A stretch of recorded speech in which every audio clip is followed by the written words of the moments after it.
here today from the department. Sponsor. You're very welcome.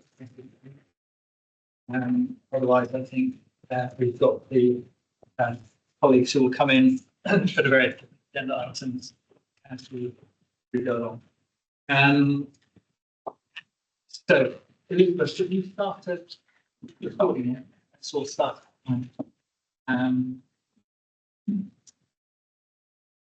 As you know, part 1's recorded, part 2 is not recorded. So if you've got any apologies today, declarations of interest are, I imagine, as they normally are. I don't think I've got any conflicts of interest, but my sort of declaration of interest, I guess, will be that I'm continuing to work 2 days a week at university, and I'm a non-executive director of Nuclear Waste Services, which is a wholly owned government company. Chair, just to say, I haven't notified the Secretariat, but I've recently been appointed as the independent chair of St Mary's Hospital Redevelopment Funding Task. Wow, which is a bit of a math, but I have notified the Secretariat that the add my declaration of interest. Yeah. I remember that scheme being abandoned when the budget, the cost went over £1 billion. I imagine it'll be over 2 now. It's about circa 2 billion. Yeah. See what progress we can make. Just the normal planning committee declarations. And I should probably say that we have a paper later which relates to the trust, and I'm a trustee of GCT. Yeah. Okay, thank you very much. And obviously, if anything occurs to you as we go along, you're welcome to chip in other interests. Got the minutes of the. I think we do the part 1 and part 2 this. Yeah, we've got the part 1 minutes. Are we content? Yes. Thank you. The actions log, yeah. Yeah, I think there's only one open, and guess who that is to? It's myself. So there's an outstanding thing to look at some work, evaluating mission staff.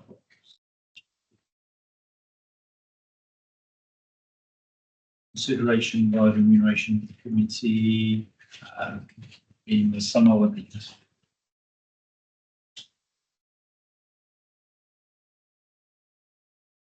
Okay.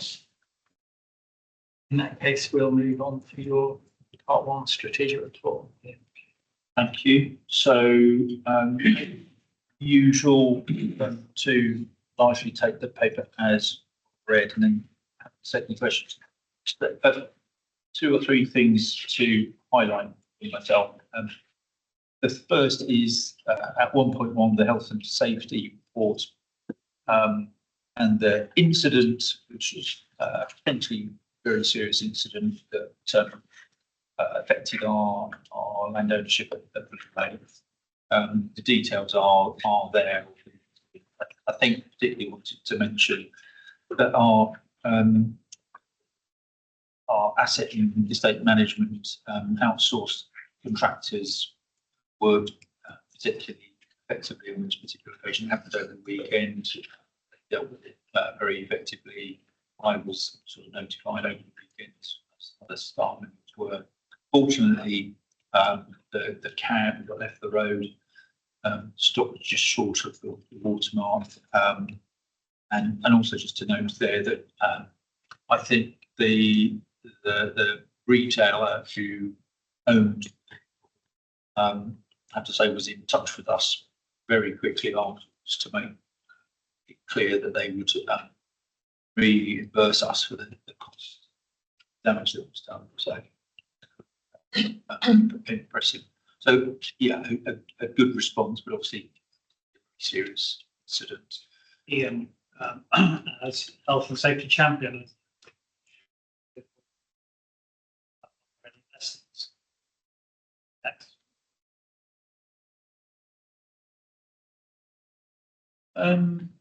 well, but is there a barrier?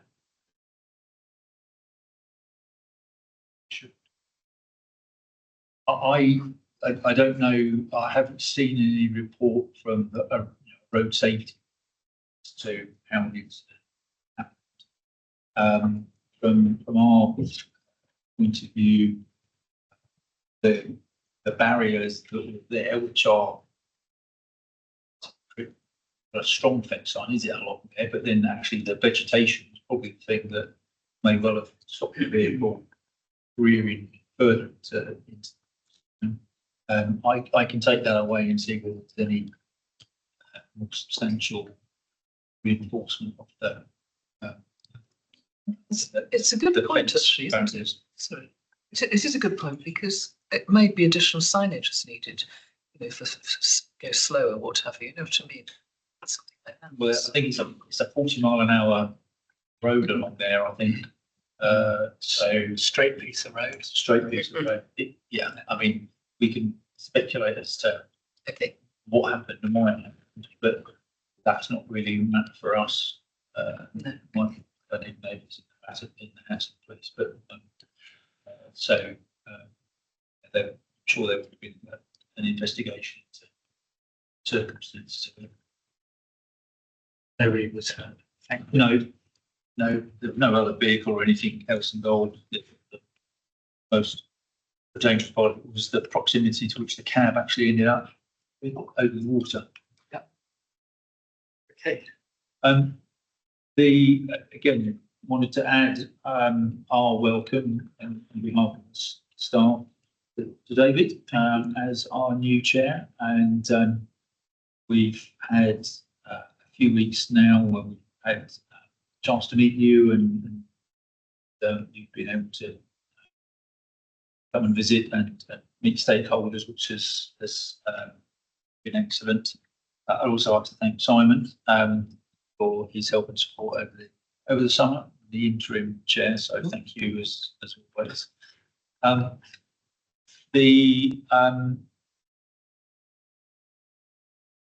just needed to touch down on section 4, which is the revised procurement and contract management policies.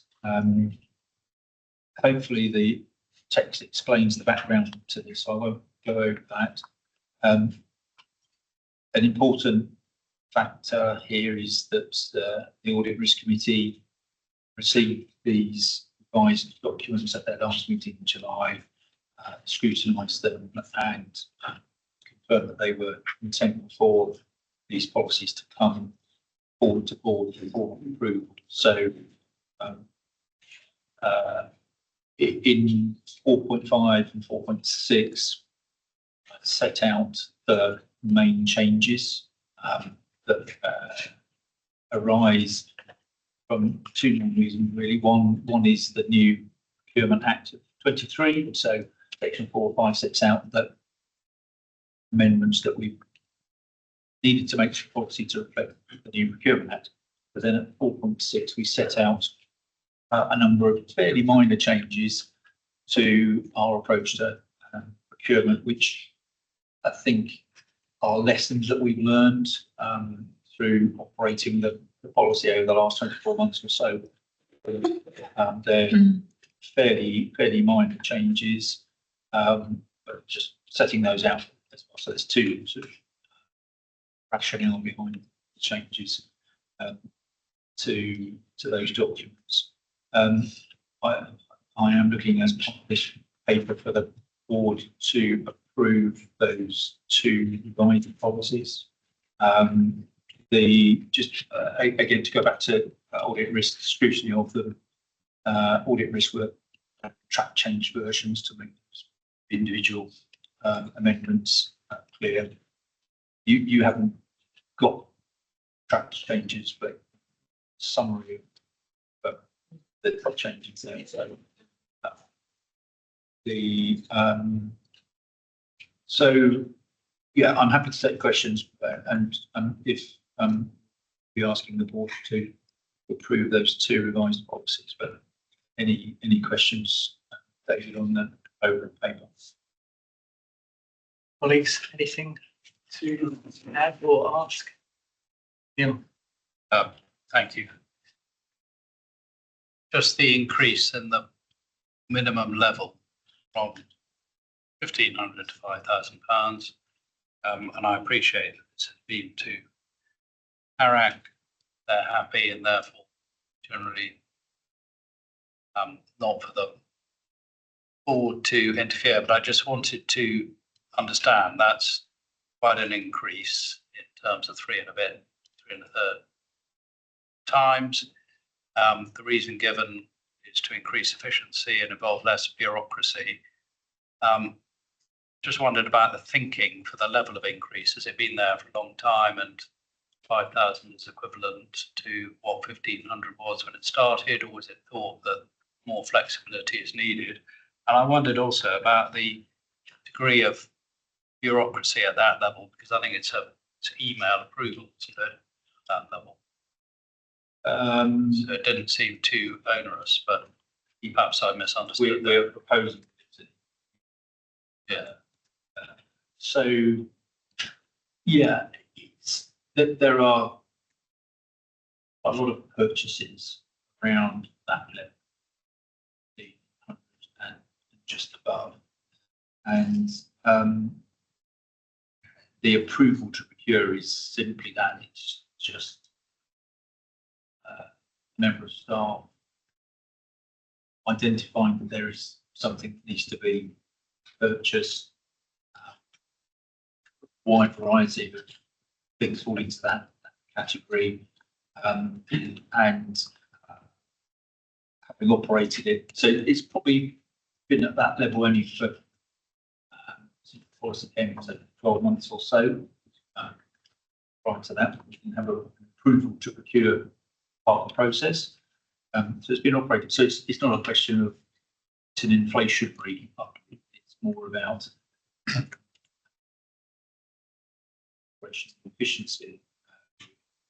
We were just finding that at that level, the frequency of purchases at that level, that it was unnecessarily delaying things. We questioned whether that was really adding any value to the process given the scale of it.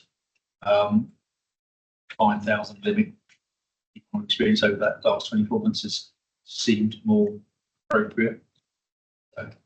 It's about efficiency. So in effect, it's not 1,500 has been there for some time and it's gone up. It's we've had 1,500, but we don't find that works efficiently, and 5,000 is more appropriate. Yeah. If you've got a budget, if you're a budget holder, you can self-approve spend up to 5,000. That's the. How is it? It's not a PO control. Yeah. No. So this is so sort of the approvals, the expenditure are different to the approvals to procure. So that there will already be an approval to incur expenditure. So it's out of somebody's budget that has been approved.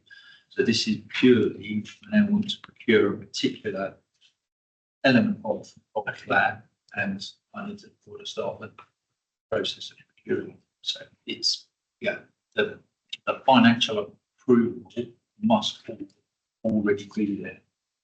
Okay. Yeah, content. Thank you. Okay, thank you. So I haven't got anything else to add, so I'm going to say. Yeah. Any other questions on this report? Onwards. So then the next paper from myself is appointments to the board committees and other board roles. So as the paper makes it clear, with the changes over the last few months in board composition, we needed to really put committee membership position and some of the board roles. So we have liaised with David over that, and we've set out some recommendations. I think we have looked to get as much continuity as possible, but reflect the changes that have happened recently. And we're also very mindful that this will need to be done again when we have recruited the two non-exec vacancies and representatives from Kent County Council has improved each board. So this is very much an interim set of arrangements. And the actual changes, if you follow them through, where we've got new appointees, is fairly minimal. So Nick has kindly taken care of Arak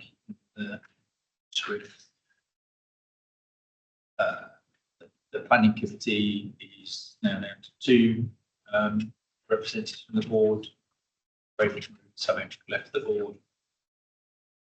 David, as the chair, is replacing Simon on the investment panel, and replacing Simon as the chair of the remuneration committee. David has replaced the previous chair as the public sector equality duty champion, and Nick has, I think, agreed to act as the counter fraud and debt champions. Those two, we haven't had those two appointments before. They are recommended from the government functional standards for those particular areas that are all the champions. So that's why they've been identified and economic benefit arranged to meet up to talk about those. I think the recommendation is certainly for accounting rules that we have a regular catch up to discuss any issues that are arising. That was discussed at this one. Okay. How will you proceed with the, I mean, there's ministerial appointments for the non-exec appointments? Because looking at this, we need some sort of skills gap, skills match type review, don't we, of the entire board, and how we're going to best equip ourselves, not just to fill the committee places, but to be best equipped for the task in hand. Is there a skills audit of the board? I think we've got that all written down. When we recruited previously, so it would have been for Barry, Simon, and Reg joined us. We specifically identified that we needed a chair of audit and risk. One of the appointments was specifically to that. I think that is the intention. Again, with the two vacancies. Lucy, where are we with the vacancies? Is there a process in hand? There is a process. It's with our appointments team. There is unfortunately a large backlog across the department of appointments. So we're trying to lobby that this needs to be escalated. Do you say anything about skills, the relevant skills in the documentation you've submitted so far? I'm not sure we do particularly reference that. I think we ought to. Yeah, we need without holding the process up. Yeah, no, that's in parallel. We need to do a very quick skills audit and see if there are any gaps. Because that will influence job description. Yeah. Yeah, there is. So I thought this is something that you, as sort of secretary of the board, should organise, but we should be able to do it very quickly. Yeah, of course. Quite a simple process. Yeah. Beyond that, definitely. But when we did it previously, it was a fairly straightforward exercise that didn't require people to submit what their skills are, etc.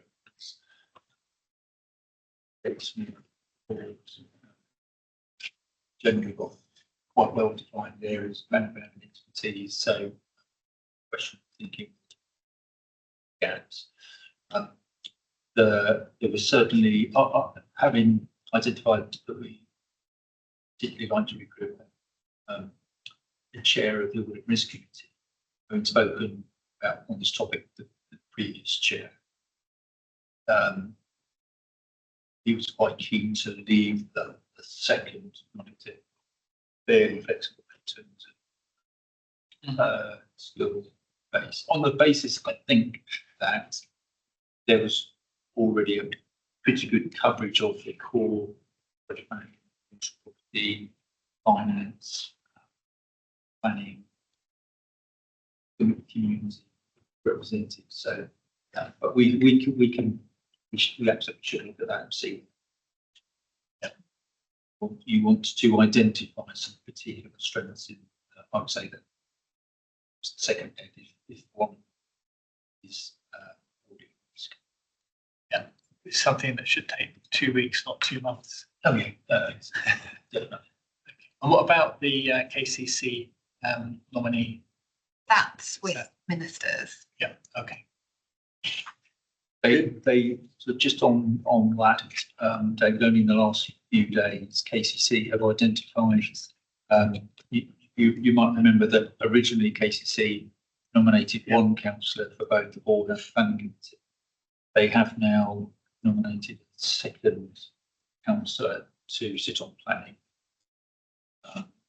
which from a practical point of view is helpful. Yeah, because it avoids the issues of the handling. But with many thanks to all members of the board, because we're a bit stretched in terms of the numbers, and I think we are content to approve these. And there's some committee terms of reference as well. So just to section 3, one of these I think that needs to be approved, which is the REMCOM terms of reference. So that's attached with track changes. I think they're pretty minimal, minor changes. Yeah, there's nothing of substance. It's So if you're happy tidying up. to approve those. Thank you. Okay. In that case, Caroline, come and talk to us about comms and marketing. Afternoon, everyone. I will take the paper as read and just run you through a few key highlights. It's a pretty light touch paper this month. The activity was predominantly focused around communications activities across the summer. Whilst you'll see in the social media annex, there has been a decline in the key metrics, which is often to be expected over the summer period. People are on holiday, doing lots of activities. Late summer content has been boosted by a number of fantastic community activities that were held across Ebbsfleet, such as the outdoor cinema, which was a great success in person, and some wonderful film footage and stories were shared across social media, which is reflected in our reporting. Across LinkedIn, we promoted the National Housing Design Awards. Ashmere Phase 1 won 2 awards. This generated really positive engagement across LinkedIn in particular, and provided a really great opportunity to showcase partnership working. I believe Mark covers more information and a link to the Housing Design Awards in his planning paper. Back to community socials, the Ebbsfleet in Bloom summer campaign ran throughout July, August and early September, which encouraged residents with gardens and open spaces to showcase pictures of their kind of flora and fauna and gardening interest, to really encourage kind of nature on your doorstep and biodiversity in people's personal green spaces. So we've announced the winners across a number of categories across social media, and they've won some lovely prizes. And again, that was really positive to end the summer and end the campaign on a high. Given the housing numbers, again, which is covered in Mark's planning paper, we're in the process of planning a milestone celebration for the 5,000th home. I won't give too much away, but it's all in hand and it will be covered in November's board paper in more detail. It's worth noting at 1.6, we took a recommendation and a suggestion from board to publicise the corporate plans, highlights and reflections, and to showcase this on our website to detail a summary of the learnings that we've taken from that. So it has now gone up on our website. I will link it in our next board paper. Apologies that it didn't make it into this round, but I think that's certainly something that we can take away and apply for other corporate documentations and just give a bite-sized transparency and reflection of everything that we have achieved in that period. Forward look to the next few months. We're currently reviewing updated drone footage, which we have worked on quite extensively throughout the summer to capture key points of interest across Ebbsfleet. There's some really lovely shots in there, given how good the weather's been over the summer. I will include some in the next board report, just so that we can look at some fantastic photography. The last drone shots were taken in 2023, so hopefully be significantly impressed at how some of the milestones have been met, and some of the landscaping and homes really look fantastic, again, given the weather and the height that we could achieve with that drone footage. Aside from that, we're continuing to engage with the trust as to how we can support the launch of the 2 community buildings in Weldon. As you would have noted in previous board papers, we have captured drone footage on a monthly basis, which we're hoping to put in a roundup community video to support that launch and really showcase the opportunity that the 2 buildings will bring. So we'll keep up to date with trust and report back in due course. And I'm happy to take any questions or feedback. Thank you very much. Simon. Just a couple of questions, Caroline. Thank you for your very thorough report at all. I'm just interested in the sort of social media responses being to the fast track extension through to Blue Water. We had positive responses on social media for that, the usage already evidencing benefits of that to the community.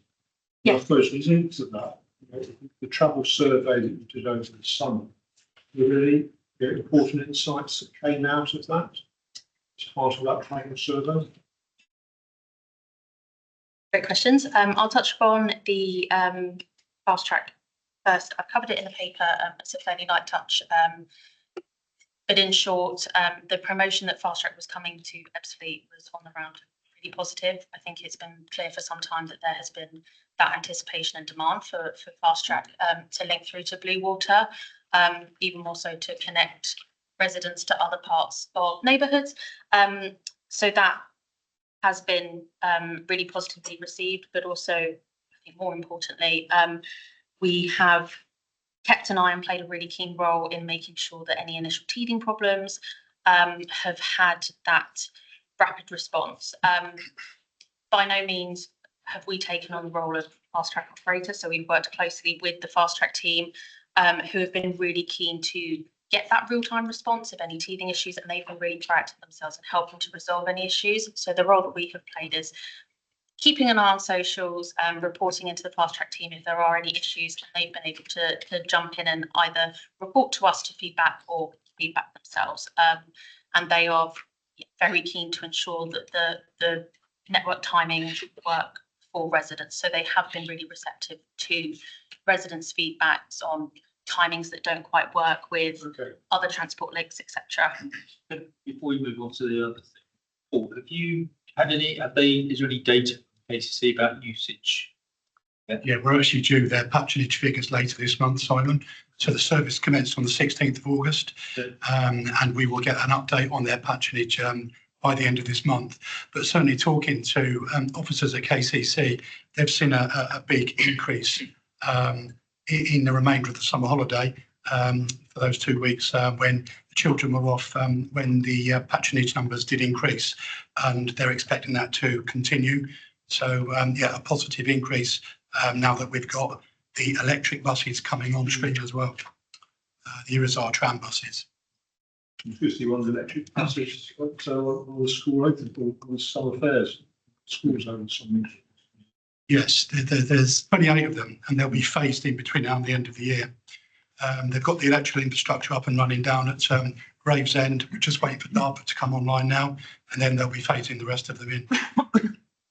And then touching on the travel survey, that was predominantly across the digital space to understand people's appetites and behaviours towards travel. I think the timing of the survey and the launch of the fast track bus will give a really good indication as to any behaviour shifts once the survey completes. I believe it's doing a short light touch face-to-face kind of survey capture just to round it off, and then we'll be able to get the findings. But I think the timing will give us a good indication if we were to revisit the questions again in 6 months to a year time, how people's perceptions have changed towards active travel and sustainable. Have we not had the survey No, results yet? not yet.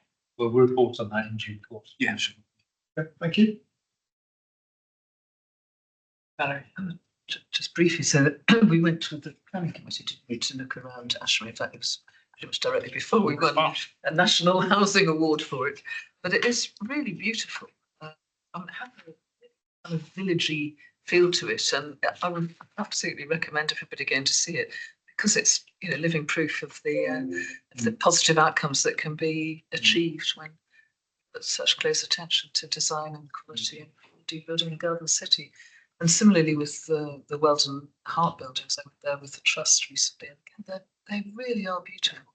So I'd urge people to just look around. Yeah, I was going to say it under planning, but what are we here for if we aren't trying to encourage high quality design? And I think this is a real example of it. Great credit to the planning officers and to the design team. But that's what we're here for, and hopefully that's reflected in the media responses that we get. Yeah. But you can see it. Yeah, I was talking to Ebbsfleet yesterday, and they were definitely of a view that the high quality design meant that it was commercially more successful. So it's good stuff. Any other thoughts on comms? I just wanted to sort of chuck one thing in, which is that I think as we were discussing over lunch, we're to a period of significant change. The environment in which we're operating, I think, is changing. And I think at our strategy day, we should reflect on the role of comms in that sort of changed environment.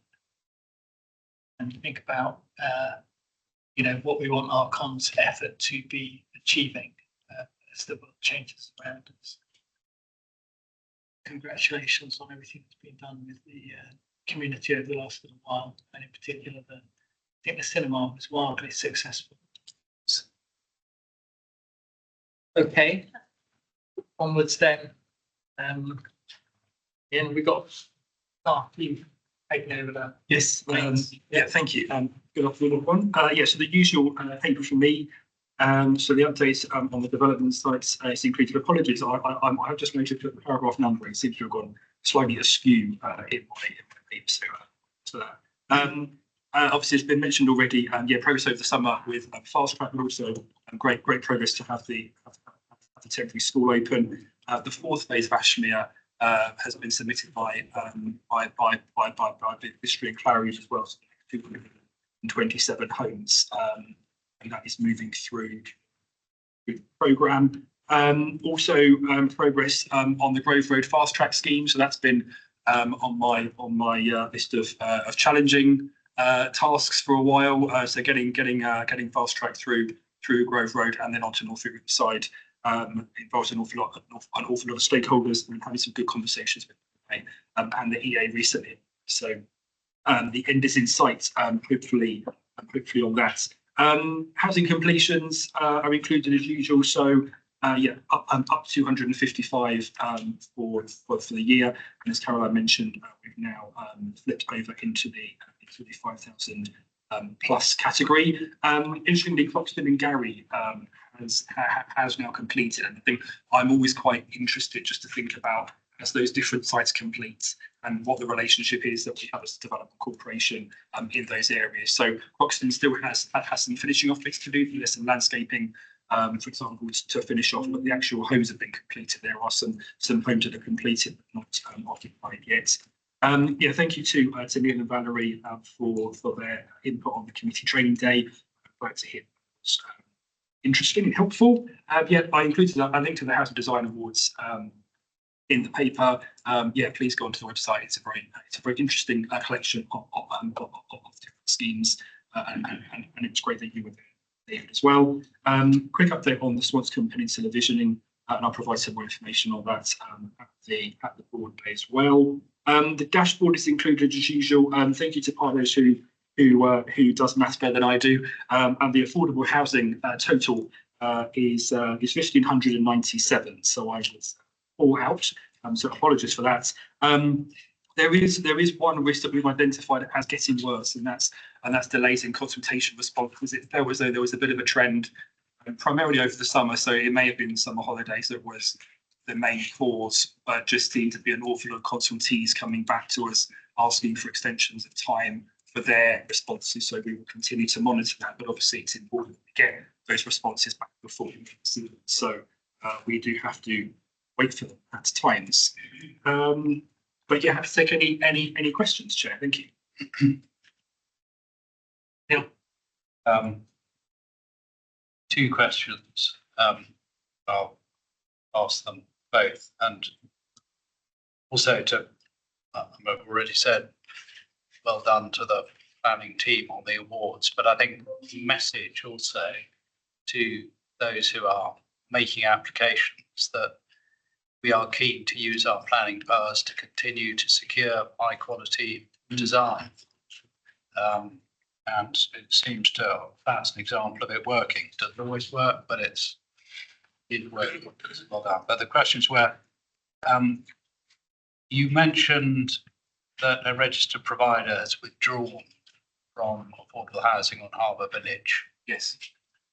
Page 62, and I wondered whether that's reflective of a general trend where RPs are finding it harder to provide this, and secondly, to ask whether rented products are affected, because it said there's a proposal for discount market housing in place of shared ownership, and we have to be quite careful when this happens, because once you've lost the certain types of housing, you'll never get them again. So that's the first issue. And the second one was on the consultation responses. And we're talking about public sector bodies who aren't responding, and who are the chief culprits? Well, Kent County Council has been the main delay across multiple teams. I have been liaising with the individual teams. I think that's generally the best way to approach it, but it's multiple teams in KCC is the answer to that question. Well, but it's disappointing. I mean, there are maybe staff issues, there may be other issues, but it's not.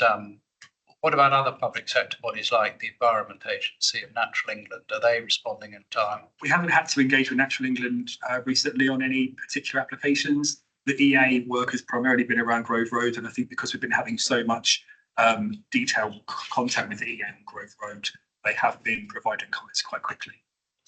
Thank you. So it's the RP. The RP point. Bellway had an agreement with one provider. It feels as though that's the same issue that generally you get the impression that is happening nationally. We haven't seen it locally on any other site apart from Harbour Village. So all the other house builders have got RPs lined up, or they've got them lined up obviously before they start. And there might be a few delays here and there, but they haven't necessarily had to go to get a different one involved. This is the only one where they clearly had a company involved that they thought had necessarily sort of and they've had to review it. The positive side of that, though, is that has then resulted in positive conversation with Gresham housing team, and council then might then be taking some of those affordable rented products, and we're very keen to be liaising with those housing teams when different tenures are being explored. So any conversations around the discounted markets then be discussed with the Gresham housing team as well, so that they can feed in what is needed in the local area, the affordability and the price point system. Good. Mark, can I just put a clarification? The developer's proposal to use a discounted market sell product. Yes, Is that instead of the shared ownership element yes. rather than the affordable rented? Well, at one point, they were trying to explore whether all of it went to that, but because Gresham housing team are quite happy to take the rented side, it looks as though they would then have that as an option for them, and it just be the shared ownership. Thank you. Thank you, Mark. So I've got two questions too. My first one was actually on this discounted market. So it's discounted market rent. No. So Discounted market. So yeah. So the product, Nick, is one where effectively the developer would retain the equity in perpetuity. What it means is that they can actually sell that themselves and not have an RP involved, which is the issue they're trying to overcome. which certainly is happening in London. Probably in the future, and they are certainly all over the southeast. RPs avoiding shared ownership generically. The market today is gone.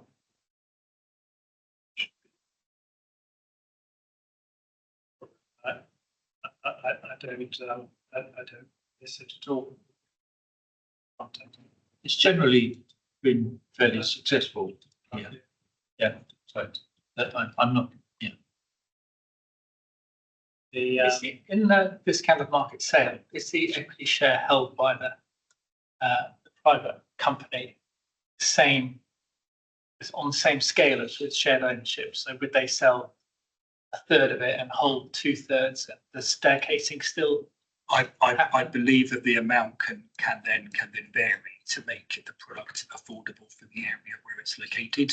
So that's why Bellway have been talking to Gresham Housing Team to understand what makes the product affordable in that particular area. And the shed, well, the occupant owner pays a rent on the share that it's just a straightforward sale, and then of a proportion of the equity. Yes. There are different products. I mean, using one of these products for one developers I was working on in the 80s, and they retained that equity perpetuity. So getting discounted market sale product.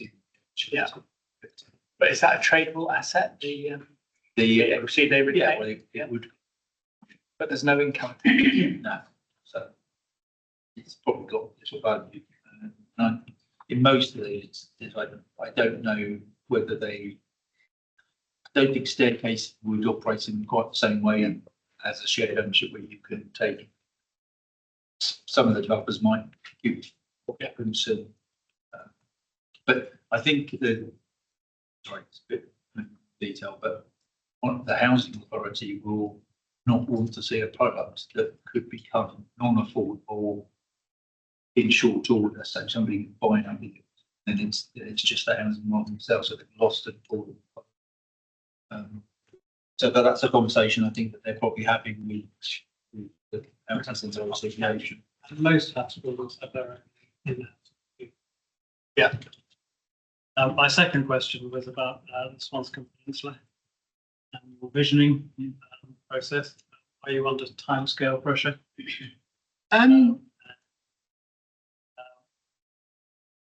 Does Gresham play in this? Swanscombe's group?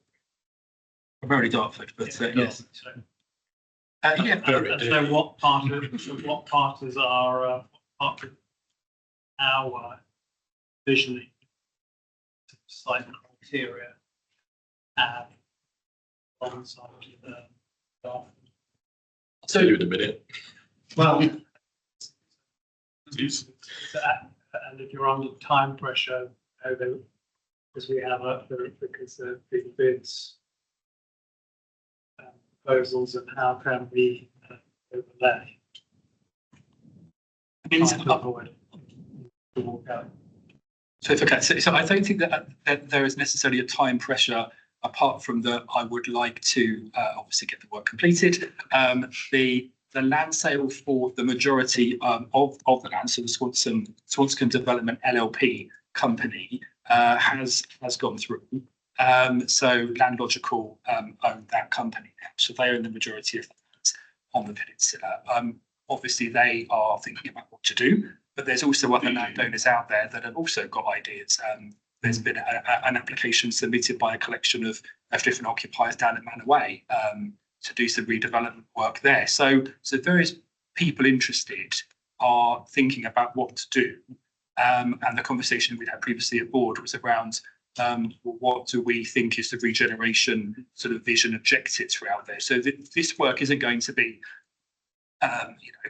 coming up with a master plan, for example. It's going to be coming up with key sort of overarching objectives, and the councils are clearly incredibly important, as is a very, very, very long list of other stakeholders that we need to work through. Obviously, the community are very interested.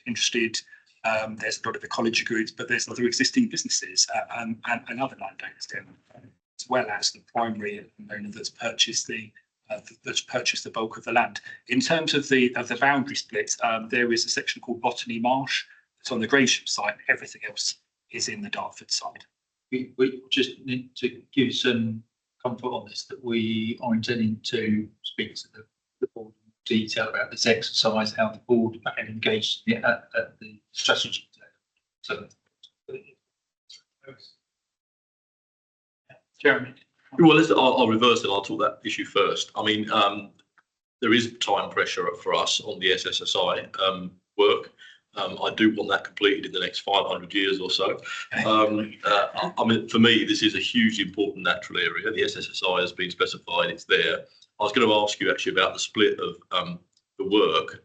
We've got one contractor and one consultant looking at it, yeah, but they're very specific, different issues, aren't they?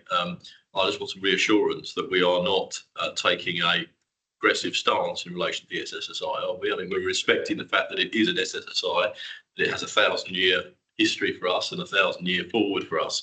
And as far as I'm concerned, given the success and the scale and the achievements we've had as a development of a big community here, these green lungs are important. It's important that we're not rapacious to the point of being greedy, and actually the SSSI, I think, was a very smart move by somebody. I mean, it caused a lot of hassle, but actually I think to the community it makes it very reassuring to them.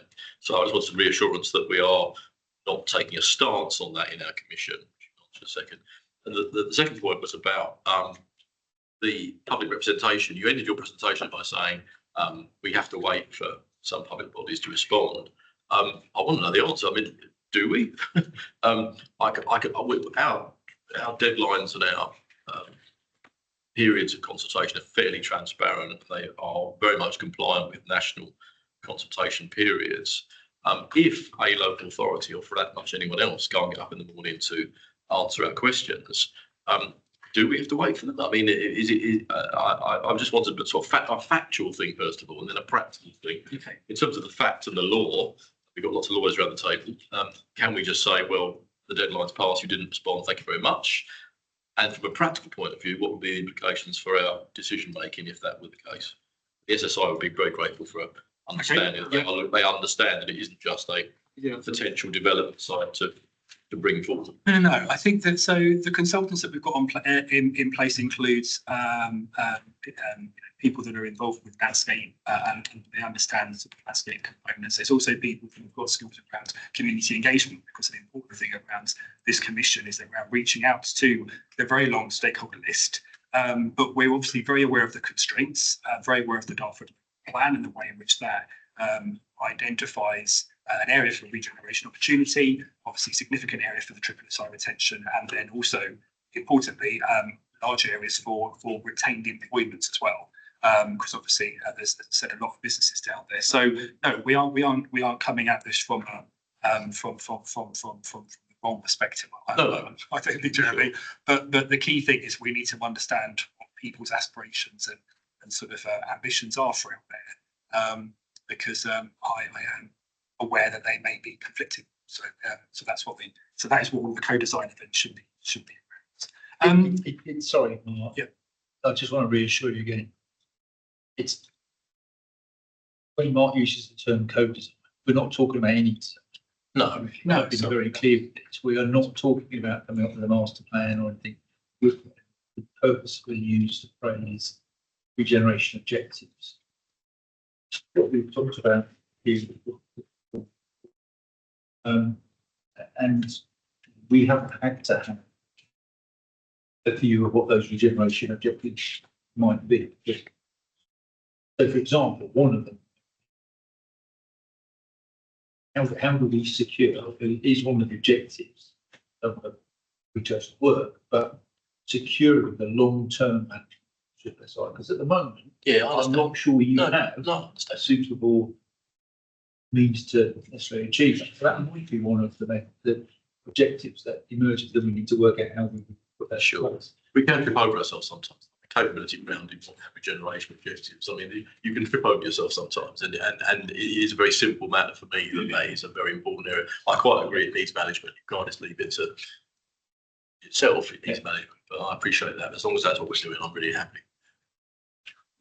And on the other point, I think technically, obviously, the decision-making powers lie with the LPA, and therefore, once consultation periods have expired, it is technically possible to make a planning decision. Excellent. What I would suggest, though, is that if we haven't received, for example, comments by KCC Highways, and we don't know that the scheme is safe, that decision might be flawed, and we might then be open to challenge if we then haven't got comfort and comments from those right parties. So there's a bit of a balance there, Jeremy, about possibly. That might be compensatable, mightn't it? I mean, if we've asked and they haven't come back and then they hold up, I mean, that's a compensatable interest.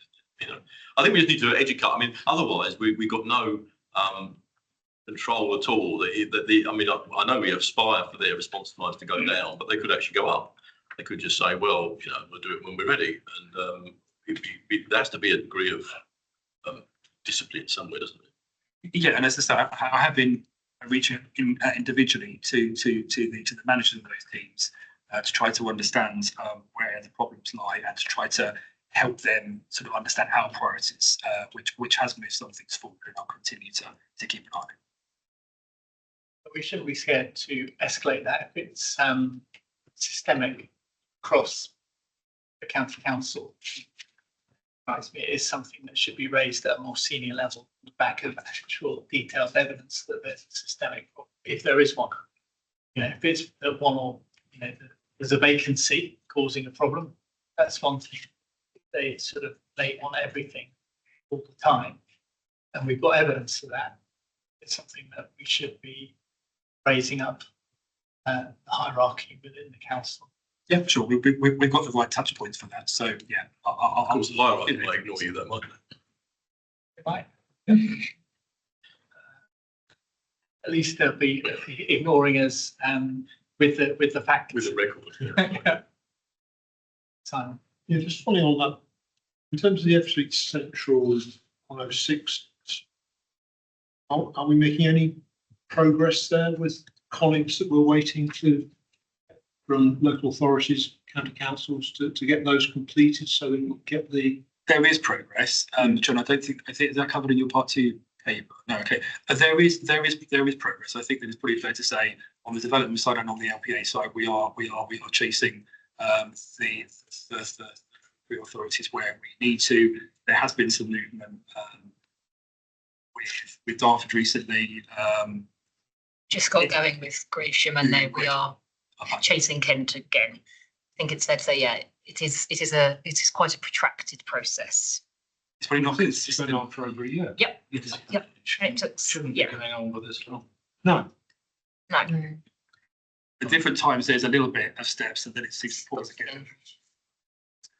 But I think, yeah. But again, that is something that we have escalated as high as we can possibly go in those organisations. So we have done what we can. And in terms of good news that the air have withdrawn their objection to fast track at North. Yep. What does that then? Obviously, the determination will come in due course. Now that's been withdrawn. Can you remind what the sort of build out if the planning permission gets granted, what's the sort of build out timescales for that? We understand that Bellway, who would then be building out that particular section, would then be looking to start into the spring summer next year is what they told me. So Okay, that's good. There are multiple sections through that corridor. And they may not all come online at the same time, but obviously the bus would only run down there once they're all complete. Okay. But yes, that's what they said to me.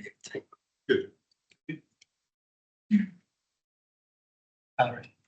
I think it's an observation really, and just mulling over your points, Jeremy, around the SSSI, all of which I would absolutely endorse in terms of the value of green infrastructure and quality of life and sustainability, ecology, all the rest of it. But there's a lot of case law, you know, better than me on this, around AONBs in particular, because they tend to be designated literally washed over huge swathes of land and often do incorporate settlements. So there was a lot of examples where there has been sensitive interventions and building, frankly, development in AONBs. And we are in a kind of unusual position here, really, because we have a very large SSI, which again washes over key areas, not least part of Ebbsfleet Central. So I think it's absolutely right that we, as a board, do have a duty to look for the sensitive interventions that can add value in those areas, particularly where we're covering settlement. Chairman, I don't disagree at all, but I just think there needs to be parity of vision. Yeah. We shouldn't be thinking that moving an inch onto SSI that doesn't need development is a good thing. We should be saying this is where our interest lay, and we have a parity of interest between environmental exploitation for leisure and for people to enjoy what we're vested to do. So I absolutely agree with you, of course. And there'll be things that break the rule, like a visitor centre, or there could be something in there which again we will need to intervene and look at. And I understand also the green space needs managing. You can't just leave green space; it needs to be managed. But I just think I want to make sure, and I'm sure it is. I've been reassured all the way through. I just don't ever want to drop the ball on this. That actually everything we do says green value has every bit as much value as development value.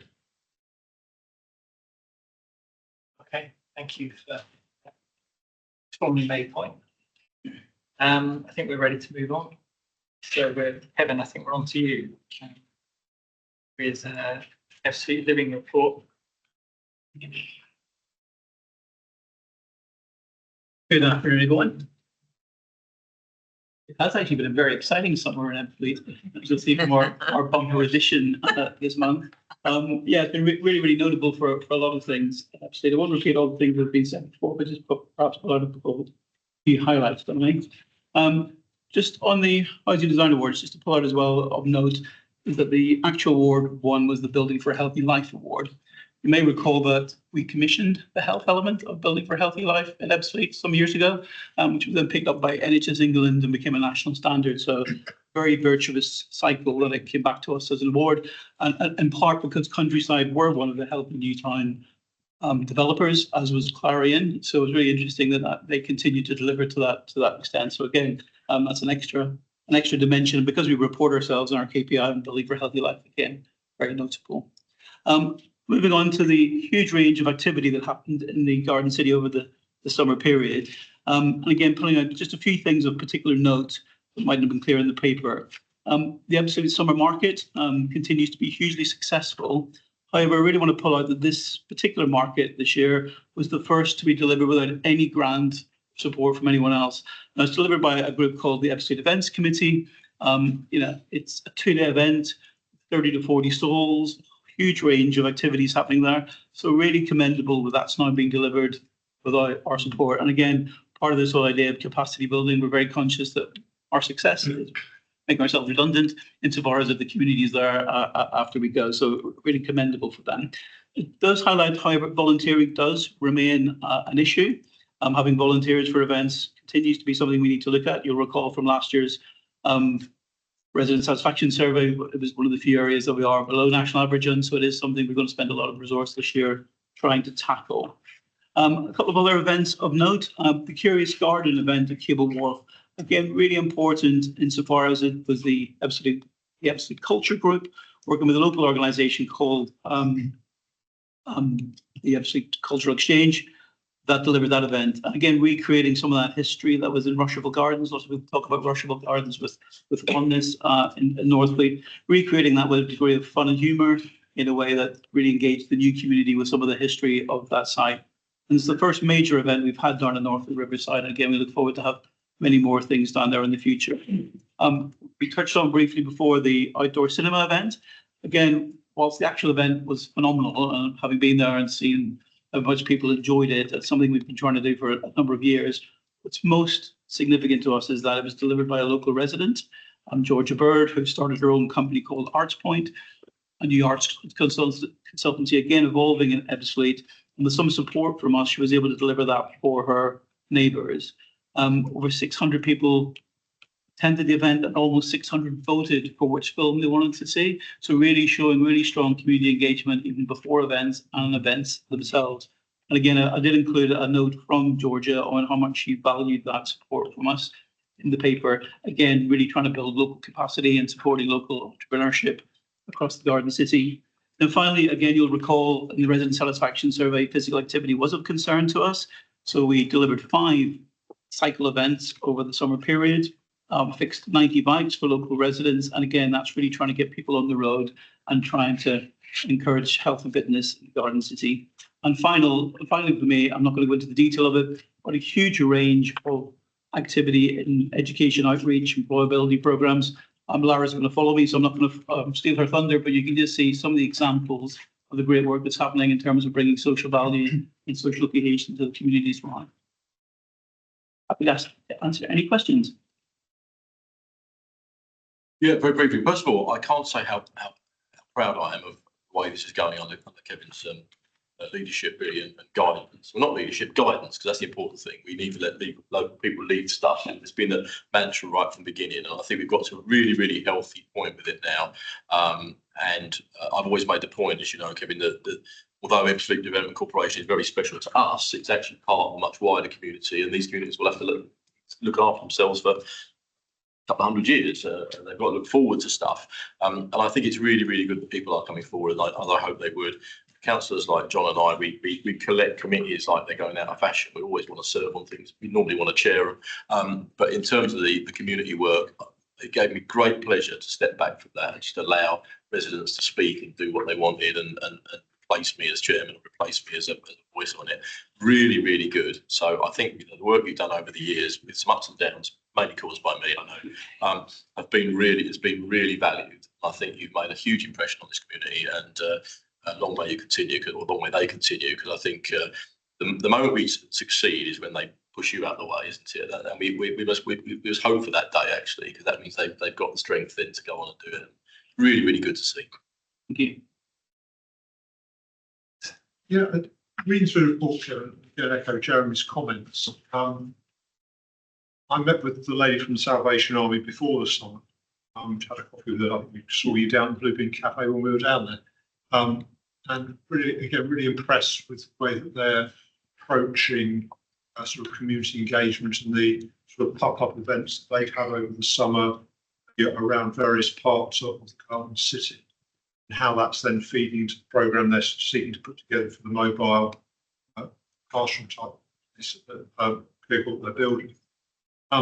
So I think that's really positive. And I was also reflecting on the fact that when Penny Marsh started the sort of active Sundays, which is a Couch to 5K thing, and how Ebbsfleet Runners has progressed since then, and the events that they're now entering, and now that there's a park run about to be launched off the back of that. So again, it's about how if there are activators in the community who are starting things, but it's really encouraging the way that other members of the community are now picking this up and literally in the case of the sort of running events and stuff. So I think I'm really encouraged by the fact, and you highlighted also that about the summer fair, that is now entirely resident owned. So I think again, commendations, but it is about identifying those key community activators who are going to be there at the initial stages to take those first steps, isn't it? And to encourage others to get in behind and beside them. And there is still a need in some of the events that Salvation Army did deliver for some seed money. Yeah. So I mean, it's relatively modest amounts of money to the scale of what's delivered. But had we not had some seed money and some investment in communities at the beginning, in fact, Penny's what we was before so active. So there was part of the Fitbit program, which was kind of ill-fated, where we give everyone free Fitbits, and was more difficult and has now been replaced by Better Point. So we did learn from things, but had we had no funding at all to invest in, some of that was already healthy Newtown money, we wouldn't have been able to start something that's, as you said, now increased and spread and is kind of part of everyday life. So again, a lot of places, Lucy, maybe in the future Newtowns, this whole idea of you do need to plan and do some investment in community to enable it to become something. So you're right, Jeremy, we can pull back hopefully as we progress. However, you did need a little bit of investment up front to get it to work in the first place. And it's identifying, where we need to make that investment strategically to help these initiatives, go forward. Yeah. And it's definitely got its own momentum. I met Penny and Mark yesterday evening. Thought they're both great. Yep. Lots of energy, and sort of self-starting. And okay, I think we're ready to move on with congratulations for that, Kevin, and Lara.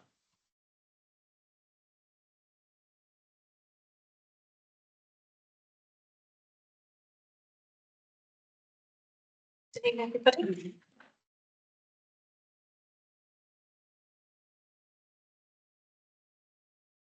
So I'm here to report back on Ebbsfleet's social value impact for the period of April 24 to March 25. I'll take it that the paper has been read along with, I think you had the draft report. I printed out a copy of what it will actually look like. It's there are a few changes, but I'd like to circulate that around if possible, and hopefully be able to send this to print tomorrow or Friday for distribution to key stakeholders, but also for publication onto our website as well. And key highlights to raise are that the social value recorded again this year is similar to the previous 2 years, and the proxy value of all of the social value now cumulatively is approximately 52 million. But the impact report really is about the impact that the regeneration project is having positively for our local communities, both across the themes of economy, community, and also the environment as well. I have to take any questions. You just tell me, it's the metric around calculating the monetary value of social impact. Is that a recognised metric? Yeah, so there are a lot of different platforms that can be used. We chose the social value portal 4 years ago now. We looked at all the different platforms, obviously, that were available, and that one seems most appropriate for a body like ourselves, where we're engaging a lot with local authorities and also understood the Social Value Act and how it fits into procurement, etc. So the metric that they used is called the TOMS, which stands for Themes, Outcomes and Measurements, and they give a localised proxy value to many of the TOMS, and some of them are just pound for pound in terms of the amount invested is worth a pound in proxy value. Is it the case that other games slightly different calculations? Yeah. So the actual monetary value. Yeah. I don't think there's a universal. I checked it. It was a sort of industry standard. We're not making it up as we go along. Absolutely not. No, and it's all done via a platform as well. So we use it not only to record our own activities, but I'm able to collect data from our house builders who are not procured by us and input that data. And then when it comes to procuring suppliers, they are able to put their bids into the platform. Yep. It's evaluated, and then the winning bidder uses the platform then to record their social value.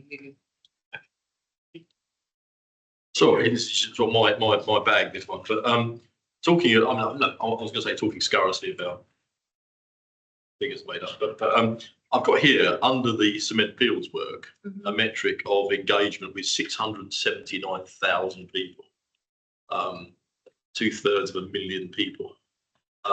Given that the community's population's probably about 5% of that, is that an error or is that just somebody getting autistic?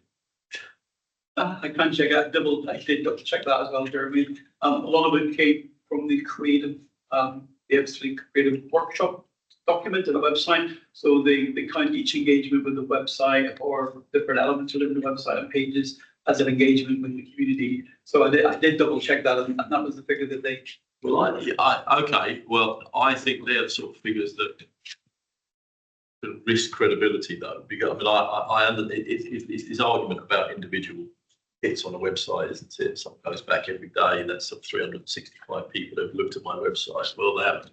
And I just wonder whether we might just review that in terms of our openness, transparency, and common sense approach to everything. Just to ask them perhaps if they can provide unique. Is that be useful? If they can't, let's give them a figure which actually isn't going to cause people like me to say. You have to redefine what that is. Yeah. Right. They use the arts, so Arts Council England have a way that they measure it. I'm sure they do. Yeah, so I mean, we haven't made a decision. They've used measure that art. No, I don't say it's made up, but I'm saying that I'm saying it's kind of taking a very unusual slant on the world, isn't it? So you've got engaged 2/3 of a million people over a project for a community that's only 20,000 wide. So you can clarify that. Enthusiasts out there. There are indeed, yeah, that's right. Hardened criminals, I call them. Thank you, Jeremy. Another observation, really, which is that you say there's no impact on the sponsor with regard to this work, but I believe there is as times evolve because, for example, we have visits from MHCLG and others about placemaking and so on. We know from Kevin's report that he sat on the Housing Communities panel about learning, sharing, and it's all sort of interrelated. It seems to me that we're selling ourselves short a little bit there, actually, because as we're becoming more established, we are able to give feedback and lessons learned and learnings to other partners.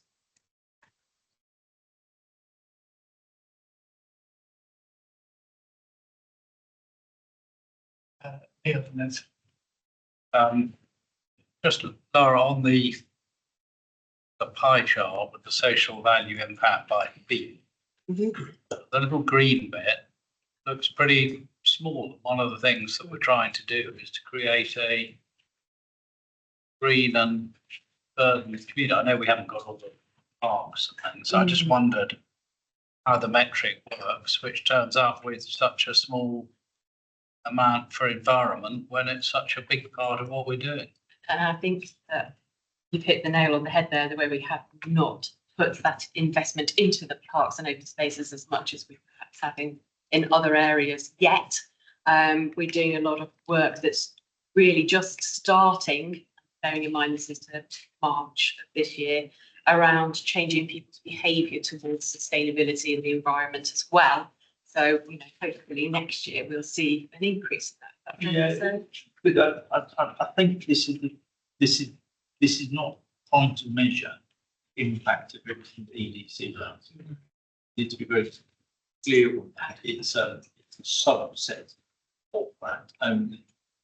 Social value in its construct is about the additional benefits that come from over and above. So when we procure goods, we are asking suppliers to do something over and above the goods and services they're buying. So voluntary, it's been called various other things, corporate social responsibility, previous. So we do need to be clear, this is not trying to measure the impact of everything that you see pests. We have had lots of discussions about this and the presentation of it. I think the other factor I would say, Neil, is that suppliers that we're engaging with and who propose social value contributions as part of the contract, don't find it as easy to deliver something that hits an environment top as they do some of the things. So you for example, quite a lot, you'll see quite a lot of social value suppliers contributing is around local labour and employment. And that creates a lot of the monetary value. So it's I think that suppliers find it a bit harder to time things that the environment. But Ian, if you look at the text on the left beside that pie chart, yeah, it says contributions to social value, EDC records and reports are calculated from three main sources. Yeah. The second one is buying things from people, but the first thing is EDC's placemaking activities. And you would have thought that they'd have a bit more impact on the environment than the little slither, but perhaps it's just the impression you get from the pie chart. I think it's just dwarfed by the Yes. by the skills and training. Just the way it's presented. It's passive too, isn't it? The environmental impact of things we do is passive. Once you've built a wonderful place, it's hard to measure that wonderful placeness going on. Whereas the other things I think are generating measurable outputs, aren't they? Commercial benefits.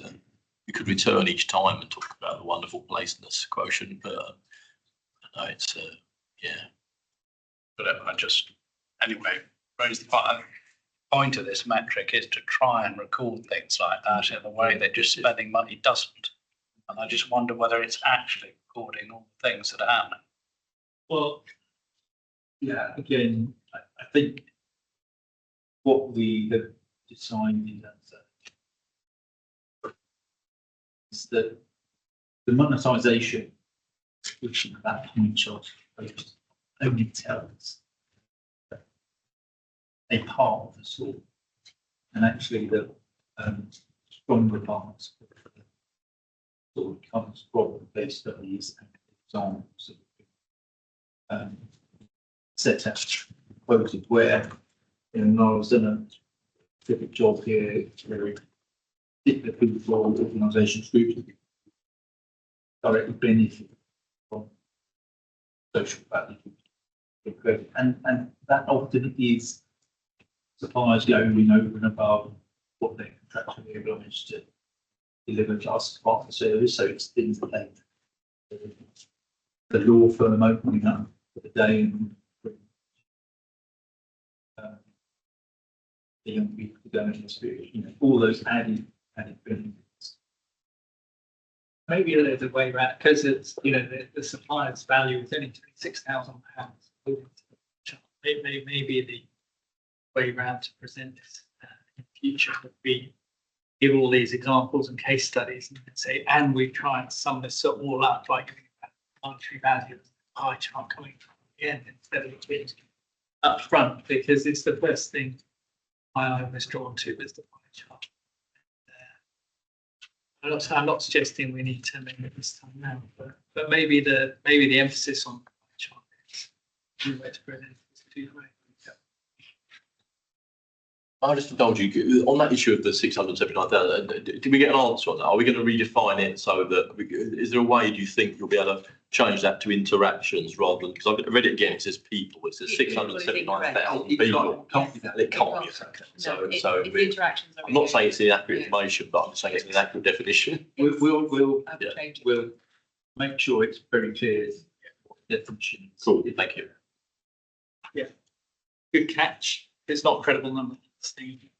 I think my only comment, David, was around, you mentioned a little bit in your introduction, Mara, that this gives us a snapshot for a year. Now we've got 3 years data. I think it would be helpful to start to build up this longitudinal picture, as well as a in-year picture, in terms of tracking what this means with your period of time.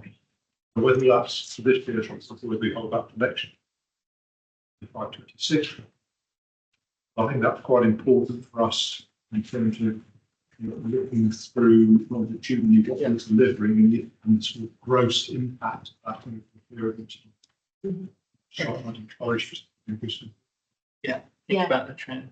I I was at a conference yesterday and I had some up-to-date statistics where I was able to sort of draw back from everything that we've been doing during the 4-year period where we've been calculating this. And the statistics are amazing. You've got some on the employability programme, for example. So we've got 127 people have completed the employability programme over that length of time to date, with 57, was it 20? Sorry. Yeah, and 57 people have gained employment from that. So it's it's those sort of figures that give a greater impact and a cumulative impact than just the annual ones. It gives me consideration. Trends and second hurdles. Yeah. Okay. Thank you very much. We are looking at that for info and we've noted it. That takes us to the development of infrastructure and Jen. Yeah, we'll do double lap like usual if that's okay, Chair. So if I start and then hand back over to Paul. So yeah, just a couple of things to note really. Firstly, at 3.2, and it's just the good progress that we're making on the REBA Stage 2 redesign, which was required so that we could make sure that the infrastructure could be delivered in phases or as a whole. And at 3.3, we're also in the process of agreeing sort of a full work programme with our new commercial advisors to make sure ahead of the future FBC we have everything in place in terms of work on our disposal strategy and viability work streams. In terms of North Embankment East at section 4, I'm pleased to say that the site investigation that's noted in that section is now complete. So the monitoring process will now commence, and that will be ongoing, as the report says, for a number of months. And then when that's complete, we'll be able to bring together all the results of those investigations. And then finally, just this has been mentioned a couple of times in terms of the progress of the community facilities down at Weldon. There are some images, they're already out of date. I went yesterday, they look very different already. But yeah, good progress being made there on both facilities. And yeah, looking forward to those opening in due course. And Paul? Yeah, thanks, Jen. Yeah, just a few key updates from the infrastructure enabling part of the report, such as draw attention to item 6, Springhead Bridge. We've now received both parts of the 278 certifications from KCC for the road remedials part of the principal inspection. That's very positive. We're still chasing the section 38 sign-off following the site inspection in August, early in August. And that will be followed by the certificate of construction completion, and then ultimately adoption by KCC. So yeah, works are progressing toward that end goal. Item 9 of the report, fast track link tunnel. Key update in the period is that we've now pretty much concluded the consolidated agreement with KCC and their legal advisors. And very recently, we've extended those legal discussions now to Blue Water and their legal advisors, looking to set up an introductory meeting with them and hoping to get that concluded very, very quickly, so that the consolidated agreement can be signed by all parties. KCC have selected their preferred contractor and they've given them an award letter. I'm not going to mention the name of the contractor because it's not in the public domain at the moment, but they have selected their preferred contractor for the actual tunnel construction. Okay, it's very positive indeed. Tunnel. Much. And to note that report as well. Very many thanks. Ian, can you just help me with the agenda item on responses to written questions? Yeah, so it's really just to note that we had one question, I think, this period, the response published after this meeting. James, is that right? That's right, yeah. Yeah. Yeah. So, James, do you know what the question was about? The question was one that Mark pretty best viewed. We circulated it to the board members beforehand. So yeah, I think I want to bring it with me. It was concerning a planning enforcement case that we were investigating at the Bean Triangle. The question itself was worded in probably slightly an unfortunate way. It was trying to suggest that we'd granted planning permission for a scheme that didn't have a planning application. That was obviously incorrect. We haven't granted planning permission for the activity. The activity was investigated. And the enforcement case was closed. But that's granted permission. Could you tell us where or what it was about? Because the question was silent with regard to the actual development, so to speak. Yes, I think I'm probably speculating a little bit. It's probably silent because the question came from the original sort of complainant. Therefore, then they obviously knew the background to it and also knew the reasons why we closed it. So there was an area of storage containers that have been put onto the site, and there was a lawful use of the same parcel of land where it has historically been used essentially for the storage of sort of disused vehicles and rather an eclectic collection of bits and bobs over the years. So the ground was cleared of these sort of vehicles and other bits and bobs of machinery and stuff like that, and then the storage containers were then put on the land instead.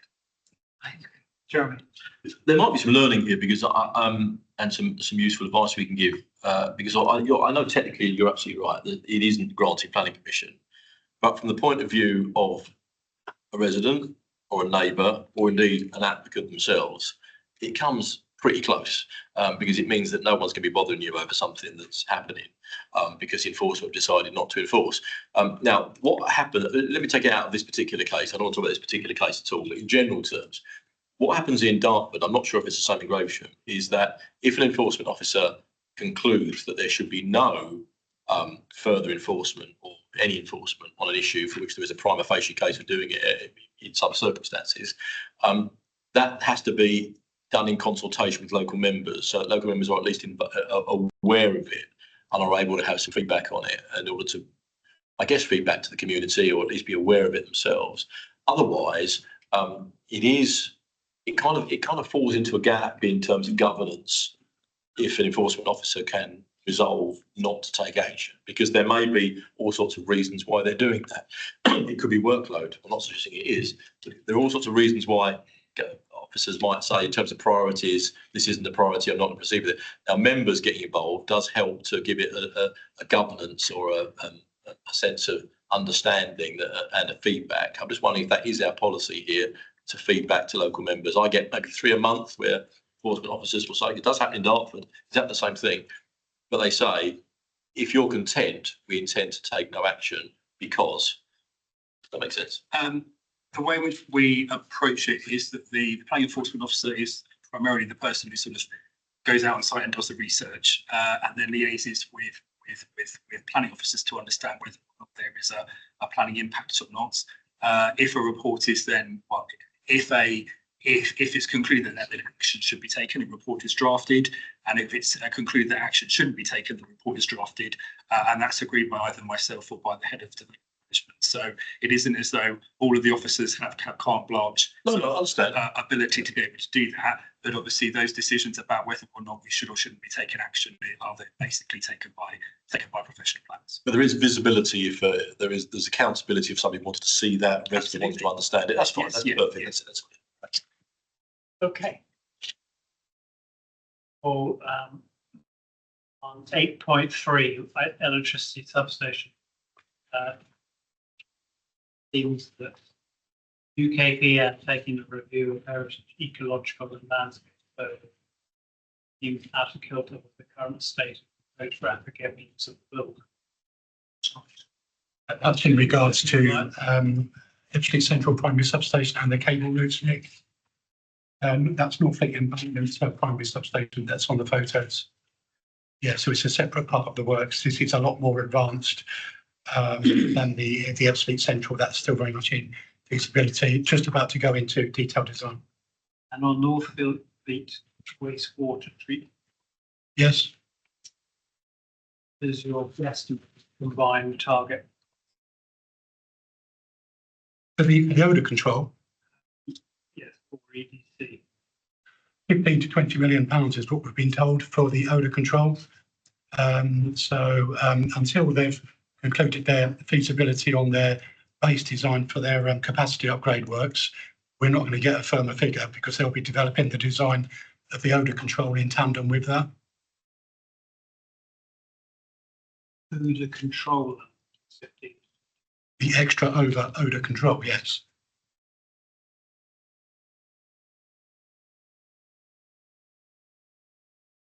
We can discuss it, the strategy. I mean, Not as a priority. So we, on the second day, we take through the potential investment program. And I would assume deliver with spending your own. So you can.